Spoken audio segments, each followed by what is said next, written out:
नमस्ते दोस्तों, आपका स्वागत है जॉय राइड लर्निंग स्टोरीज में। आज हम लेकर आए हैं अलिफ लैला का एक और रोचक किस्सा, गरीक बादशाह और हकीम दूबाओं की कथा।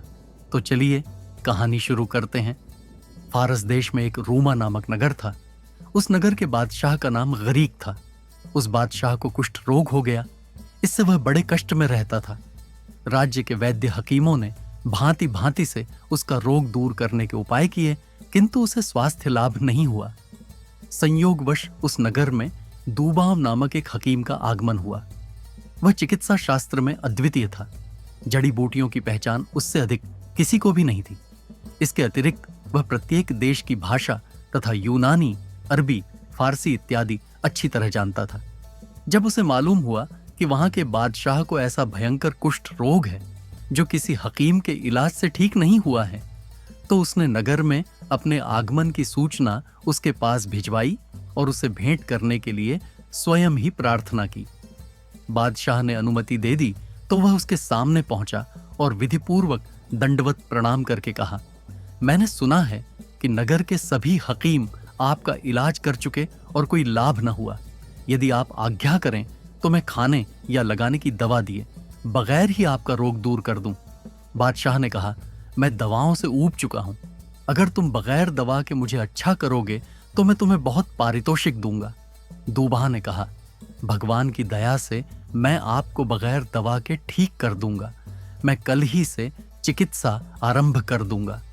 हकीम दूबा बादशाह से विदा होकर अपने निवास स्थान पर आया। उसी दिन उसने कोढ़ की दवाओं से निर्मित एक गेंद और उसी प्रकार एक लंबा बल्ला बनवाया और दूसरे दिन बादशाह को यह चीजें देकर कहा कि आप घुड़सवारी की गेंदबाजी, पोलो खेलें और इस गेंद बल्ले का प्रयोग करें। बादशाह उसके कहने के अनुसार खेल के मैदान में गया। हकीम ने कहा, यह औषधियों का बना गेंद बल्ला है। आपको जब पसीना आएगा तो ये औषधियां आपके शरीर में प्रवेश करने लगेंगी। जब आपको काफी पसीना आ जाए और औषधियां भली प्रकार आपके शरीर में प्रविष्ट हो जाएं, तो आप गर्म पानी से स्नान करें। फिर आपके शरीर में मेरे दिए हुए कई गुणकारी औषधियों के तेलों की मालिश होगी। मालिश के बाद आप सो जाएं। मुझे विश्वास है कि दूसरे दिन उठकर आप स्वयं को निरोग पाएंगे। बादशाह यह सुनकर घोड़े पर बैठा और अपने दरबारियों के साथ चौगान, पोलो खेलने लगा। वह एक तरफ से उनकी ओर बल्ले से गेंद फेंकता था और वे दूसरी ओर से उसकी तरफ गेंद फेंकते थे। कई घंटे तक इसी प्रकार खेल होता रहा। गर्मी के कारण बादशाह के सारे शरीर से पसीना टपकने लगा और हकीम की दी हुई गेंद और बल्ले की औषधियां उसके शरीर में प्रविष्ट हो गईं। इसके बाद बादशाह ने गर्म पानी से अच्छी तरह मलमल कर स्नान किया। इसके बाद तेलों की मालिश और दूसरी सारी बातें जो वैद्य ने बताई थीं की गईं। सोने के बाद दूसरे दिन बादशाह उठा तो उसने अपने शरीर को ऐसा निरोग पाया जैसे उसे कभी कुष्ठ हुआ ही नहीं था। बादशाह को इस चमत्कारिक चिकित्सा से बड़ा आश्चर्य हुआ। वह हंसी खुशी उत्तमोत्तम वस्त्र अलंकार पहनकर दरबार में आ बैठा। दरबारी लोग मौजूद थे ही। कुछ ही देर में हकीम दूबा भी आया। उसने देखा कि बादशाह का अंग अंग कुंदन की तरह दमक रहा है। अपनी चिकित्सा की सफलता पर उसने प्रभु को धन्यवाद दिया और समीप आकर दरबार की रीति के अनुसार सिंहासन को चुंबन दिया। बादशाह ने हकीम को बुलाकर अपने बगल में बिठाया और दरबार के लोगों के सन्मुख हकीम की अत्यधिक प्रशंसा की। बादशाह ने अपनी कृपा की उस पर और भी वृष्टि की। उसे अपने ही साथ भोजन कराया। संध्याकालीन दरबार समाप्त होने पर जब मुसाहिब और दरबारी विदा हो गए तो उसने एक बहुत ही कीमती खिलत, पारितोषक राजवस्त्र और 60,000 रुपए इनाम में दिए। इसके बाद भी वह दिन प्रतिदिन हकीम की प्रतिष्ठा बढ़ाता जाता था। वह सोचता था कि हकीम ने जितना उपकार मुझ पर किया है उसे देखते हुए मैंने इसके साथ कुछ भी नहीं किया, इसीलिए वह प्रतिदिन कुछ न कुछ इनाम इकराम उसे देने लगा। बादशाह का मंत्री हकीम की इस प्रतिष्ठा और उस पर बादशाह की ऐसी अनुकंपा देखकर जल उठा। वह कई दिन तक सोचता रहा कि हकीम को बादशाह की निगाहों से कैसे गिराऊं। एक दिन एकांत में उसने बादशाह से निवेदन किया कि मैं आपसे कुछ कहना चाहता हूं, अगर आप अप्रसन्न न हो।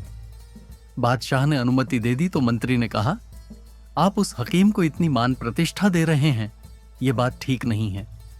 दरबार के लोग और मुसाहिब भी इस बात को गलत समझते हैं कि एक विदेशी को, जिसके बारे में यहाँ किसी को कुछ पता नहीं है, इतना मान सम्मान देना और विश्वास पात्र बनाना अनुचित है।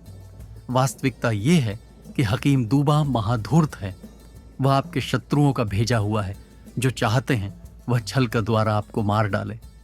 बादशाह ने जवाब दिया, मंत्री, तुम्हें हो क्या गया है जो ऐसी निर्मूल बातें कर रहे हो और हकीम को दोषी ठहरा रहे हो? मंत्री ने कहा, सरकार, मैं बगैर सोचे समझे ये बात नहीं कह रहा हूं। मैंने अच्छी तरह पता लगा लिया है कि यह मनुष्य विश्वसनीय नहीं है। आपको उचित है कि आप हकीम की ओर से सावधान हो जाएं। मैं फिर जोर देकर निवेदन करता हूं कि दूबा अपने देश से वही इरादा लेकर आया है, अर्थात वह छल से आपकी हत्या करना चाहता है। बादशाह ने कहा, मंत्री, हकीम दूबा हरगिज ऐसा आदमी नहीं है जैसा तुम कहते हो। तुमने स्वयं ही देखा है कि मेरा रोग किसी और हकीम से ठीक ना हो सका और दूबा ने उसे एक दिन में ही ठीक कर दिया। ऐसी चिकित्सा को चमत्कार के अलावा क्या कहा जा सकता है?